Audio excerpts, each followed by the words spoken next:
After receiving a $20,000 inheritance from my late grandfather, I walked home from the notary's office, my heart racing with excitement at the thought of surprising my husband.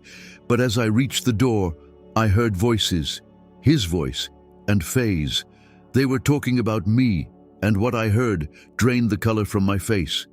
Earlier that morning, Liora had been sitting in the notary's waiting room, nervously twisting her passport between her fingers. Her heart pounded wildly, like a trapped bird fluttering against a window. There was no real reason to be afraid, at least not on the surface. It was just money. But $20,000 was an astronomical sum for someone like her, a nurse whose paycheck barely stretched from one end of the month to the next. The money had come from Grandpa Alaric, gentle-voiced, soft-eyed Alaric. She could still picture his weathered face, his kind gaze, always looking at her with a special warmth. He had never spoiled her with lavish gifts, but with something deeper, his time, his presence. When she was a child, he would read her fairy tales for hours, carve little wooden animals for her, and teach her to recognize birds by their calls. And as she grew older, he never stopped caring. He always asked about her life, listened patiently when she vented about work, told her she was strong, that she'd get through anything. And now, this inheritance, it felt like a whisper from the past, a quiet blessing from a more hopeful time. Sometimes life gives us a gift we never expected, a second wind, a small miracle disguised as a bank transfer. But what we do with that moment can change everything. The notary, a severe woman in a tailored charcoal suit, finally emerged from her office and motioned for Liora to enter. The formalities didn't take long. Liora signed forms, pressed stamps, answered questions. Her thoughts drifted, tangled between images of Grandpa Alaric and visions of how this money might change her life. When everything was signed and sealed, the notary handed her the last set of documents. "There you are," she said. "All done. The funds will be in your account shortly." Liora thanked her, stepped outside, and inhaled the crisp autumn air. It felt particularly sharp that day, clean, almost new. She took a deep breath to steady her knees, still trembling. $20,000. Not just money, possibility, a break from the endless grind, a chance to patch up the household budget, maybe even indulge a long-forgotten dream. Have you ever felt that spark? That fragile hope that maybe, just maybe, your life could shift course? Moments like these are rare, and when they come, your body and mind often know it before your thoughts catch up. The washing machine would go first. It clanked and shuddered so loudly it shook the apartment walls. Liora always feared it would give up mid-cycle. Then the couch, sagging and squeaky, an old, tired relic. And maybe a short vacation, just a week, somewhere warm, by the sea, a place to thaw her bones and forget the sleepless hospital nights, the grumbling patients, the crushing weight of routine. She pictured telling Desmond. Things were tough for him too. 2 jobs, constant fatigue. He'd be happy. Together, they'd decide how to use the money wisely. She smiled. Tonight, they'd celebrate. A bottle of wine, a home-cooked meal. She imagined Desmond's arms around her, his voice full of gratitude, his eyes alight with shared hope. It wasn't far to their apartment. Liora walked slowly, savoring the moment, the gentle breeze, the pale sunlight, the budding sense of possibility. For the first time in what felt like ages, life seemed to be tilting in her favor. But as she reached the door, she heard voices, muffled, but coming clearly from inside. At first, she didn't think much of it. Maybe Desmond had gotten home early and Faye had stopped by. That wouldn't be unusual. But there was something in their tone that made her pause. Something off, like secrets being passed under the table. She stopped, leaned gently against the door, and listened. It was Desmond and Faye. "So, Desmond said. You think she'll fall for it? Of course, Faye replied breezily. Where else would she go? You're her husband. Tell her it's for something that benefits both of you, some shared venture. She'll hand it over. I still don't get it, Desmond muttered. Why would her grandfather give the money to her? There wasn't anyone else. I mean, I'm her husband. Shouldn't I be the one managing our finances? You know how it was, Faye said dismissively. She was always his favorite. He practically worshipped her, treated her like some golden child. And the money? Please, she's married. That means it's not just hers, it's ours. Exactly, Faye echoed. Ours. So obviously I get a slice too. Watch her act all noble, pretending she's deciding what's best. Meanwhile, she'll keep it all for herself.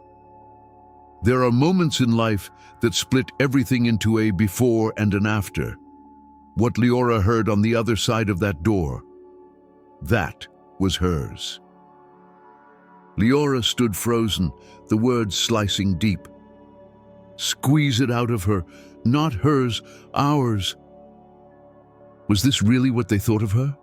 That she was just some gullible fool, easy to manipulate? Had this all been a performance? Her breath caught in her throat. Her mind went blank. All her hopes, all the warmth and joy she had felt only moments ago, crumbled to dust. She's basically rich now. 20 grand. Desmond laughed darkly. Think she'll fold quickly? There was a note in his voice, a cold, hungry edge she'd never heard before. Or maybe she had, but had chosen to ignore. She's soft, Faye giggled. Won't take much to push her. You know I've been dying to open my own nail studio, rent supplies, decor. She won't say no. Not to family. Nausea rose in Liora's throat. Faye's dream business. How many times had she heard about it? The grand vision, always just out of reach, always lacking that one missing ingredient, money. And now, apparently, the missing ingredient was her. She'll understand, Desmond added, his voice syrupy with false warmth. It's for our future. That's what we'll say. Faye giggled again. You're unbelievable, Des. But yeah, let's just make sure this works. I'm sick of being broke and this is gold falling into our laps. And just like that, what was meant to be a blessing turned into betrayal. But sometimes it's in those breaking moments that our true strength starts to awaken, quietly but unmistakably. Liora leaned back against the wall, her knees trembling. Desmond and Faye, people she had once called family, people she had trusted with every joy and sorrow, had been spinning their web behind her back, not with hesitation, not with guilt, but with entitlement, with certainty. She took a breath. Shallow, bitter. Her mind raced. What now? Should she burst through the door and call it all out, pretend she hadn't heard a thing and watch them play their little game? Or should she simply walk away, leave them to drown in the poison of their own making? She wiped the tears from her cheeks, steadied herself, and reached for the handle. She didn't sneak in. No, she made sure they heard her. The door opened with intention. Desmond and Faye were in the kitchen, sipping tea, laughing, at least until they saw her. The shift was instant. Their laughter died, replaced by stiff smiles. Oh, hey, sweetheart, Desmond said, voice too bright. You're home. Faye and I were just chatting, catching up. Liora walked in slowly, placed her bag by the table and sat, her eyes calm, her voice steady. Yes, I'm home, she said. What were you two talking about? Oh, nothing really, Faye mumbled, refusing to meet her gaze. Desmond had some ideas. Desmond gave Faye a knowing glance, then turned toward Liora, his expression soft, practiced. We were just thinking, maybe we should discuss your inheritance. It's kind of a big deal, you know, for the future of the family. Liora watched him carefully, the flicker in his eyes, the twitch in his jaw. He was nervous, trying to sell a version of himself that even he didn't believe anymore. "And what ideas do you have in mind?" she asked quietly. "Well," he began, "Faye's been thinking a lot about starting her own nail studio. She's really passionate. It would be a great investment, for her and for us. I mean, you wouldn't be giving her the money. You'd be helping build something meaningful." It's strange how easily words lose weight when trust disappears. Even well-rehearsed speeches crumble under the weight of a lie. Liora turned to Faye. "And what about you?" she asked gently. "Do you truly think I should give you part of my inheritance?" Faye gave a sheepish glance. Her voice dropped. "Well, I mean, I know it's yours, of course, but I've always dreamed of this, and I'd be so grateful if you could help. That's all." Liora didn't answer. She watched them both in silence. She had heard everything. She knew this was just the surface, but she wanted to see how far they'd go, how long they could look her in the eyes and pretend. "I'll think about it," she said finally. "I need some time." Desmond and Faye exchanged a glance. They hadn't expected that. They'd expected obedience, not hesitation. "Of course," Desmond replied quickly, masking his disappointment. "Take all the time you need. We just want what's best for the family." Liora stood and walked to the bedroom. Behind the door, she exhaled deeply. Her heart was racing, but her thoughts were clearing, slowly, coldly. This wasn't a misunderstanding. It wasn't desperation. It was betrayal. If you've ever felt the ground shift beneath your life, you know the sensation. Everything familiar dissolves, and in its place, something new begins to form. Not immediately, but undeniably. Inside that room, Liora closed her eyes. She saw the betrayal not just as an ending, but as an opening. A new chapter she hadn't chosen, but one she would write herself. That night, Desmond pretended nothing had happened. He made dinner, asked about her day, kissed her on the cheek, all routine, all false. She answered mechanically, her voice distant, her heart somewhere else. She watched him, the way he served himself food, the way he smiled just a little too wide. Everything about him now felt like a performance, a carefully staged act. Later in the living room, Desmond leaned back on the couch beside her. "So," he said casually, "how's the inheritance stuff going?" There it was. "I've finished everything," she said calmly. "The money's been transferred." Desmond lit up. "That's great. We should start thinking about where to invest. You don't want it to just sit there, right?" Liora didn't answer right away. His tone made her stomach turn. There was no warmth in it, only calculation. "I haven't decided," she replied. Desmond's brow furrowed. "You haven't? Liora, come on. Money has to work. Just leaving it there is a waste."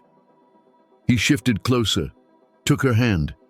"You know Faye's ready to launch. She just needs that final push. You could help her start something big." Liora slowly pulled her hand away. "So, you're asking me to give part of my inheritance to your sister?" "Not give," he insisted, smiling tightly. "Invest. It's a smart move. If it works out, we all win." "And if it doesn't?" Liora asked sharply. "What then?" He waved it off. "She's got a good head on her shoulders. She's planned everything. She just needs the funds." But sometimes, what people call plans are just veils, thin layers stretched over selfishness. And it's only when we're ready to see clearly that we recognize the cracks. In that moment, something in Liora snapped, quietly, completely. The doubt, the guilt, the endless excuses she had made for him, they all fell away. She looked at Desmond, and all she saw was a stranger, a man who saw her not as a partner, but as a wallet. "No, Desmond," she said, her voice unwavering. "I'm not ready to share anything. This money is mine, and I will decide what to do with it." Desmond jumped to his feet. "What do you mean? You're not ready to share?" he snapped. "Are you serious right now? Since when did you become so selfish? Have you forgotten who supported you when you had nothing? All the things I've done for you?" Liora stood to face him, her voice still calm, but now colder. "I haven't forgotten, Desmond. I remember everything, and I am grateful. But that doesn't mean I owe you my future." "You don't even need it," he barked. "You're a nurse. You'll be working for scraps for the rest of your life. But Faye, she has potential, real talent. You should be thinking about what's best for us, for the family." "The family?" she repeated, her voice sharpening. "You mean the one where you and your sister split my money behind my back and call me a fool in my own home?" Desmond's face reddened. He hadn't expected that. He hadn't expected the fire. You were listening?" he stammered. Leora's gaze didn't waver. "Yes, and I heard enough to know exactly who you are." He opened his mouth, searching for some pitiful justification, but she raised a hand. I don't need any more lies. I don't need any more pretending." When the mask falls, it doesn't just reveal the truth. It shows you how long you've been lying to yourself too. She turned toward the window. The night beyond was quiet.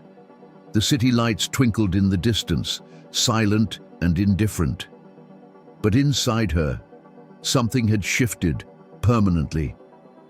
"You know," she said, voice low but steady, "I used to think we were building something, that we were partners, that this was real." She turned back to face him. "But now, I see it for what it is. You were never building with me. You were using me." Desmond stood still, his chest rising and falling with short, sharp breaths. He had lost control, and he hated it. "I don't want to live in this lie anymore," she said, and she left the room. Freedom doesn't always begin with a door opening.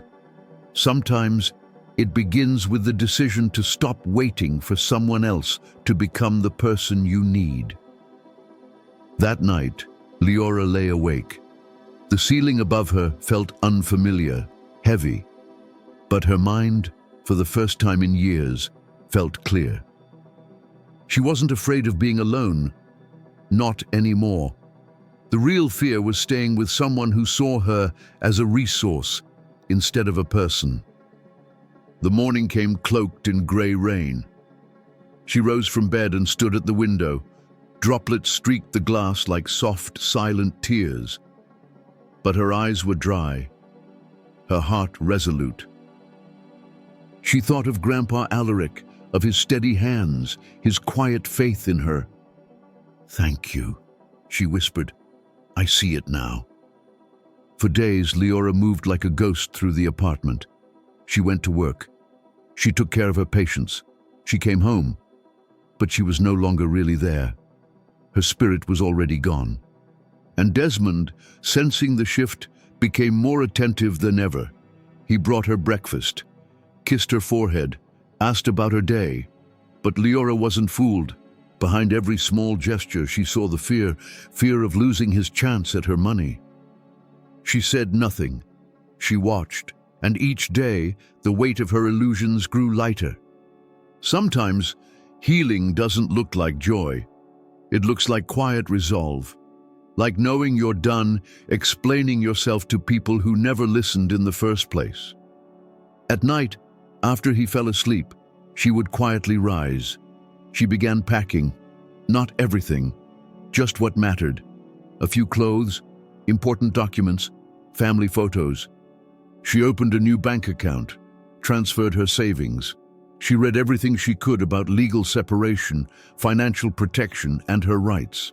She was scared to walk away, scared to start over, scared to face the unknown. But that fear didn't stop her. It gave her fuel. The old apartment that had belonged to her grandparents still stood empty. She hadn't stepped foot in it since they passed. The memories were too thick, too tender. But now it felt like shelter, like a lifeboat. One morning, while Desmond was at work, she called a moving service. She loaded her things swiftly, quietly. She didn't leave a note. She didn't answer his calls. She was simply gone. If you've ever had to reclaim your space in the world, you know, disappearing can sometimes be the most powerful way to be seen. The old apartment greeted her with silence. The walls still smelled of dust and time. The furniture sagged. The wallpaper had faded. The air hung with memory. But it was hers. She threw open the windows and let the breeze in. She stood in the middle of the room and took a long breath. It needed work, yes, but she wasn't afraid of hard work. Not anymore. The first thing Liora did was call a renovation crew. She ordered new flooring, fresh paint, updated fixtures. She wanted light, clean walls, a place that didn't carry shadows from anyone else's choices. She didn't cut corners. She didn't cheapen the moment. This was her chance to rebuild, not just a room, but herself. While the work progressed, she quietly filed for divorce. Her lawyer was kind, efficient, helped her write the documents, protected her rights. Liora didn't want a fight. She didn't want compensation. She wanted only one thing, her freedom. The renovation lasted a few weeks, but little by little, the apartment began to reflect her. She chose the colors she loved, soft creams and muted greens. She bought furniture piece by piece. She framed new photographs and hung them with care. Not of Desmond, not of Faye, but of her patience, her memories, and Grandpa Alaric. Each item she placed felt like a quiet declaration. I am still here, and I'm still becoming. Sometimes healing takes the shape of a home, of a room that holds your breath instead of your battles. And sometimes it's the simplest things, clean sheets, a sturdy table, a safe silence that remind you, you made it. When the last nail was driven in, Liora lit candles, poured a glass of wine, and sat at her kitchen table. She looked around, not with pride, but with peace. She had no one to impress. This wasn't for anyone else. It was for her. And she felt good. Almost all of the inheritance was gone, between renovations and legal fees, but Liora didn't regret a single cent. That money hadn't bought things. It had bought clarity, boundaries, breath. To stay afloat, she took a side job at a private clinic. The hours were long, the work demanding, but she was good at it. And people saw her, not as a source, not as a means to an end, but as someone who cared. She began to live again, not loudly, but with quiet intention. There were still hard days, days when loneliness crept in, when the echoes of Desmond's voice lingered like fog. But even then, she reminded herself, this stillness was hers. It didn't lie, it didn't manipulate, it simply held space. And in that stillness, something else began to rise, a new energy, steady and soft. The kind that slowly rebuilds not just the body, but the mind. The kind you might recognize too, when your own moment finally comes. Then one evening her phone rang. It was Faye. Liora hesitated, then answered. Liora? Faye's voice was low, strained. I just wanted to say I'm sorry. For everything. We made a mistake, and I hope maybe one day you can forgive us. Liora listened in silence. She heard the guilt. Or maybe it was just regret for losing the money. When Faye finished, Liora said nothing. She ended the call. Some doors, once closed, aren't meant to reopen. Liora became more cautious after that. Her trust didn't come easy, but she never stopped being kind, not to strangers, not to her patients. She had learned to protect her heart, yes, but not to harden it. One quiet night, She sat in her kitchen, sipping tea, the hum of the radiator, the dim light above. The silence didn't feel empty, it felt earned. And as she looked around the room, she thought about everything she'd been through, every moment of confusion, every crack of betrayal. It had all led her here, stronger, wiser, still standing. Her eyes drifted to a photograph on the shelf. Grandpa Alaric in his fishing jacket, wind in his hair, a quiet smile on his face. "Thank you," she whispered. "You helped me find my way back to myself." There's a power in returning to who you were before the world convinced you to shrink. And sometimes all it takes to spark that return is a single choice, one act of courage, one step toward yourself. She smiled softly, the warmth of that photo grounding her. Alaric hadn't just left her money, he'd left her something far more valuable, a reminder of her worth, a mirror she could finally trust. That night, Liora stood by the window. The street below shimmered with quiet life, cars passing, lights blinking, the city exhaling. She didn't feel bitter, she didn't feel vengeful, she felt steady. Desmond and Faye would go on living their lives. They might never see what they lost. But she knew, and that was enough. Her joy, her silence, her independence. That was her victory. Not revenge, not shouting, just living on her own terms. And maybe that's what real power looks like. Not in how loudly you fight back, but in how gracefully you reclaim your life.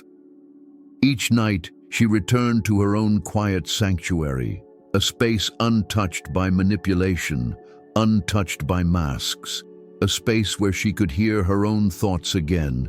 She never spoke to Desmond again. He called once, left a message. She never listened to it. Some endings don't need a closing line.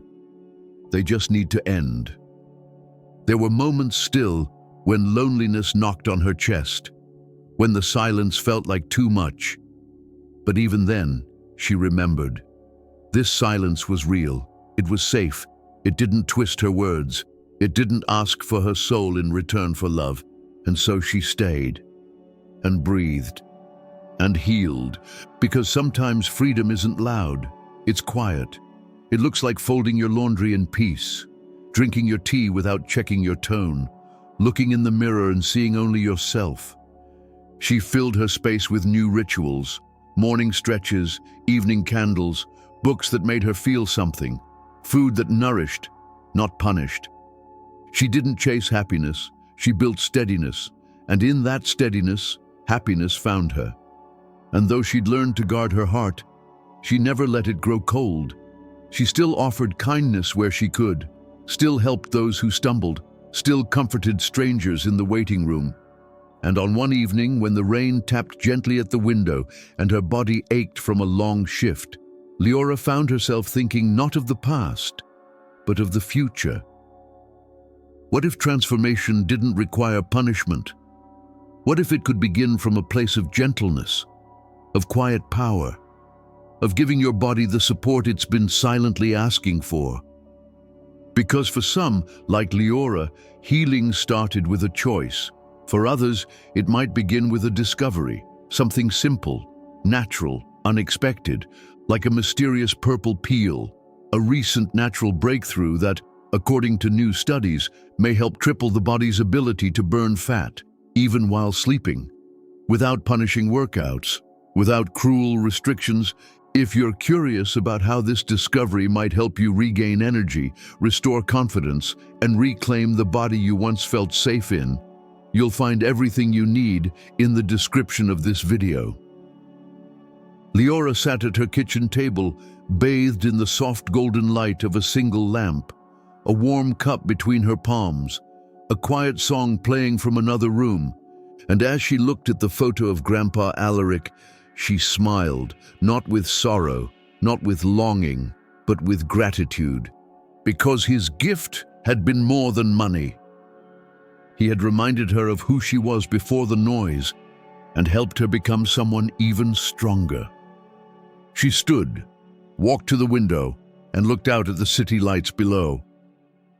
They didn't sparkle like in the movies, but they were real. And so was she.